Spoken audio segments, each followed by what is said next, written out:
What is the root cause behind the troubles? When all your relationships end up in a bubble, hey, it's just a relationship that sometimes makes you trip. It's just a relationship.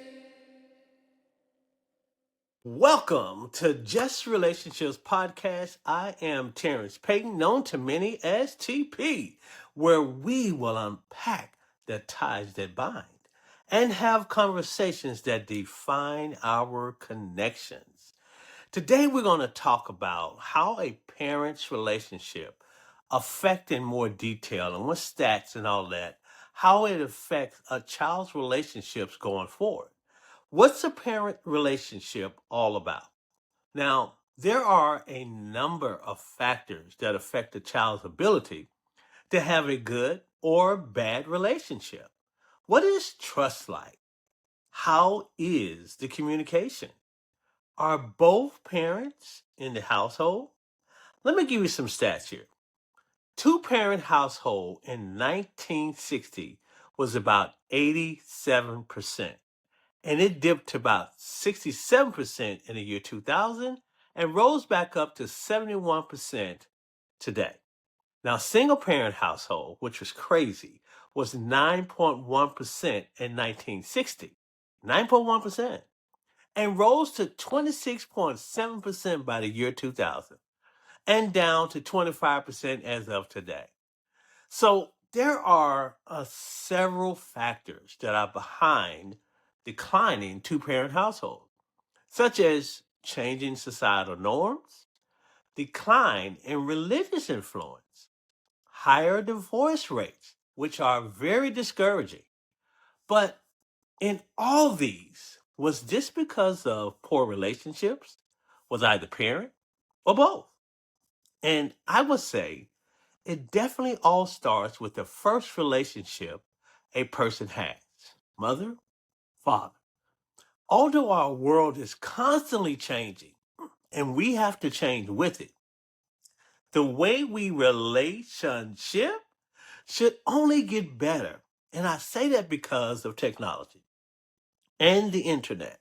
Now, there is a lot of information out there to help us be better as humans. People would say that just because you come from a two-parent household doesn't mean you will have great relationships growing up. And I certainly would agree with that. You know, there are many of us that came from a single parent household and have very good relationships. But, at the end of the day, if we don't get the first relationship right, it is truly an uphill battle after that. Starting off with our parents' relationship and getting that right, how will we ever have great relationships? Now, some will say, I didn't have great relationships with my mom or my dad, but hey, I had great relationships with my grandparents or uncles or aunts or my friends' parents. And I think that's great. And it does give you something to emulate in your relationship. But it doesn't mean that you will have great relationships. Yes, statistical research clearly supports that individuals with strong, positive relationships with their parents are more likely to experience better overall well being and flourishing in their relationships, higher satisfaction and closeness in adult, romantic, and marital relationships, and potentially greater relationship stability, particularly for those with secure attachments. How about improved communication and relational skills that derive from childhood family dynamics? Now, there are a lot of things that govern a parent-child relationship and the quality of an adult well-being. Now, there's a global study using data from the Global Flourishing Study. Over 200,000 adults across 21 countries, they found that better recall parent-child relationship quality predicted higher levels of flourishing at 95%. Now that's pretty high. Now that was 200,000. But what about your mental health? also with greater stability at 95% in adulthood. Now, that said, these are trends. They're not absolutes. Life experiences, personal growth efforts, therapy, which I truly believe in, and supportive relationships can reshape outcomes over time.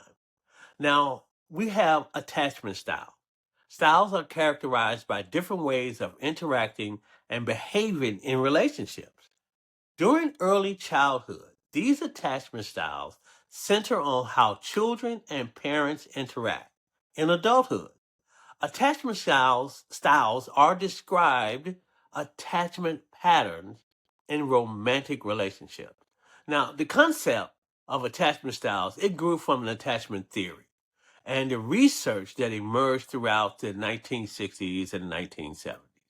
Today, psychologists typically recognize four main attachment styles: secure, ambivalent, avoidant, and disorganized.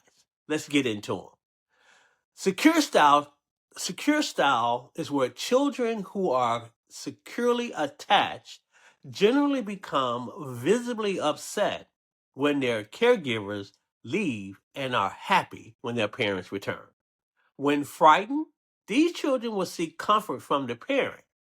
Parents are securely attached children tend to play more with their children, and additionally, these parents react more quickly to their children's needs and are generally, more responsive to their children than parents of insecurely attached children. Now, that says a lot about this secure relationships that children have with their parents. Now, studies have shown that securely attached children are more empathetic. That is awesome. During later stages of childhood. Now, these children are also described as less disruptive, less aggressive, and more mature than children with ambivalent or avoidant attachment styles. As adults, they have trusting, lasting relationships, and they tend to have good self esteem as well. And they share feelings with partners and friends. They seek out social support. Now, let's go to our next one, and it's called ambivalent style. Children who are ambivalent attached tend to be extremely suspicious of strangers. These children display considerable distress when separated from a parent, but do not seem reassured or comforted by the parent's return. That's saying something. In some cases, the child might passively reject the parent by refusing comfort or may openly display direct aggression toward that parent. Now, a child develops ambivalent attachment style due to a parent whom inconsistently responds unpredictably to the emotional needs. Now, this is inconsistency. It just creates insecurity and a fear of abandonment. Leading the child to be highly distressed from separated when they're with their parents, from their parents, I should say, yet also unsure and sometimes rejecting when the parents return. They are just caught in a circle of wanting closeness, but also fearing it, driven by their past experiences of unreliable support and a belief that their needs may not be met. As adults, those with ambivalent attachment style often feel reluctant about becoming close to others. And pretty much they worry that their partner does not reciprocate those feelings. Now, this leads to frequent breakups, often because the relationship feels cold and feel distance. The next one we have is avoidant attachment style. Now, children with avoidant attachment style tend to avoid parents and caregivers. This avoidance often becomes especially pronounced after a period of absence from their parent.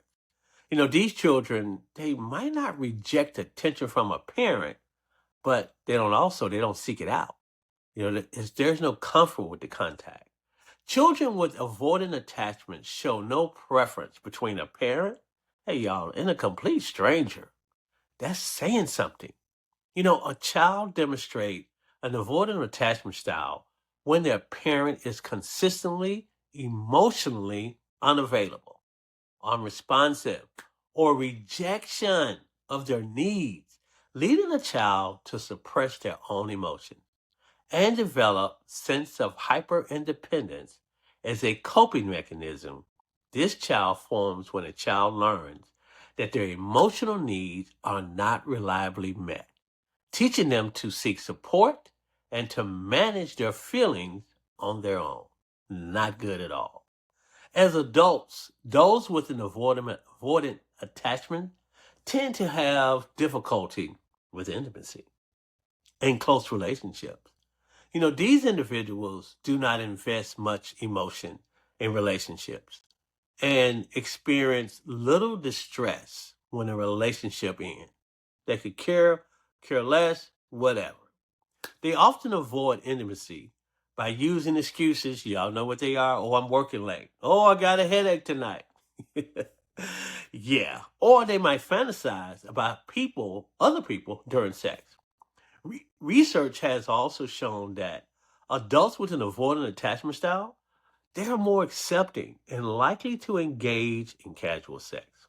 Now, other common characteristics include to support partners during stressful times and an inability to share their feelings, their thoughts, and their emotions with their partners. So we'll go to the last one now. And the last one is disorganized attachment.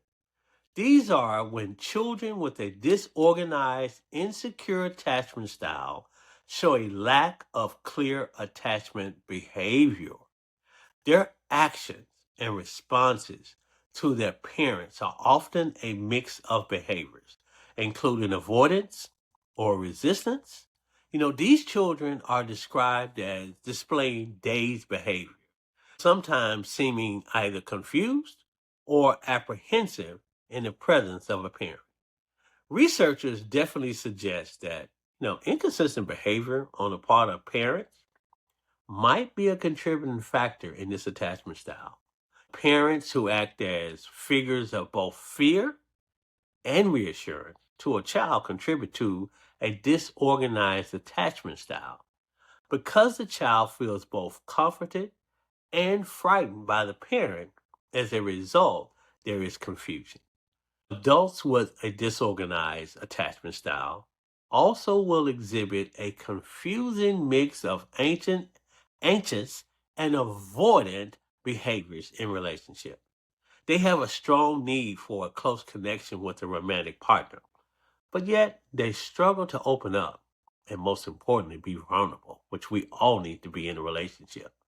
People with a disorganized style may seek out a loving relationship and then suddenly push the other person away. They often sabotage their relationship and have a hard time trusting their partners. Now, my wife, when we counsel couples, we talk about self-sabotage all the time. So the sad thing is, I am talking about these four attachment styles. I know people that fall into all four of these attachment styles myself. I have friends of mine that fall in there. And even I find things that I can relate to in each style based on where I was at different stages of my life. Now, let me switch gears and talk about why a good relationship with parents can help. Number one, guess what you got? Emotional security. Parents who provide love, they provide support and boundaries, they tend to raise emotionally secure individuals, a key ingredient for healthy relationships. Then you have healthy communication models. So if someone grows up in a home where conflict is managed calmly and people talk openly and respectfully, they are more likely to replicate that. Now, I saw my kids go from arguments that were chaotic and crazy to actually have a conversation with each other about their disagreements. It was definitely refreshing to see. I didn't see that until my wife and I started modeling what conflict looks like and what making up looks like, and they begin to catch on. Another thing is self-worth and attachment. Positive early relationships can lead to secure attachment styles, which influence how a person trusts, how they feel safe, and how they connect with others. Now, growing up, let me tell y'all, I didn't feel any self worth no matter how many times I was told positive things about myself. And it didn't matter who it came from. Whether it was my family, whether it was teachers, whether it was jobs, it didn't matter because the one person that I needed it from was my father. And unfortunately, that didn't happen.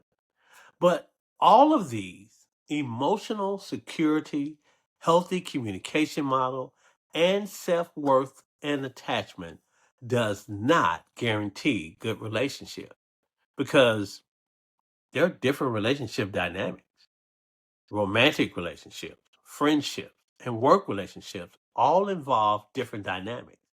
Success in one of them doesn't always transfer directly to another. I have always had great work relationships, that is, but I suffered in some of my other relationships. Then you also have life experiences. They matter too. Trauma, peer influences, rejection from others, or later life experiences, betrayal in your relationship, toxic friendship, parents' death can shape how someone relates to others, even if they had great parents. Individual choices and growth. Some people with good parental relationships still struggle with jealousy, communication issues, or commitment problems due to personal beliefs, habits, or unresolved issues. There is just no set formula for everyone. We have to take our issues one at a time and get the healing that we need to have great relationships. And let me tell you something. I do believe in counseling. And yes, I know. With some generations, some ethnicities, it is considered taboo to go to counseling. But let me tell you firsthand, I have gone for my personal crap and I have gone for my marriage crap. I have taken psychology classes, relationship classes, and read all kinds of books on human behavior. I would not be able to talk with you all now about relationships if I had not put the work in. And hey, I'm still doing all the things to become better in all my relationships. Listen, most of us have had to deal with a bunch of stuff. And that's another word I could use, but I won't. But stuff, most of our lives. And think about this. If you took 20 years to get through all the crap, it's not going away in a matter of days. It takes work. Are you willing to put in the work? I want y'all to remember this. Relationships, they are hard. And every relationship is different. How will you show up in your present relationship? Hey, and the ones to come. Will you show love? Will you show forgiveness, honesty, and truth? Will you allow your hurts, your anger, your walls that you put up every time someone gets too close? Will you examine every relationship that you have and make sure you are a better person? That you are the example. Last thing I will leave you all with is this. Be the change that you want to see in all your relationships. You have the opportunity to be the example. You have the opportunity to be the one that shows other people how to relationship. All right, that's it for today. We'll see you back next week on Just Relationships. I am yours truly, Terrence Payton. Known what? TP. I'm out.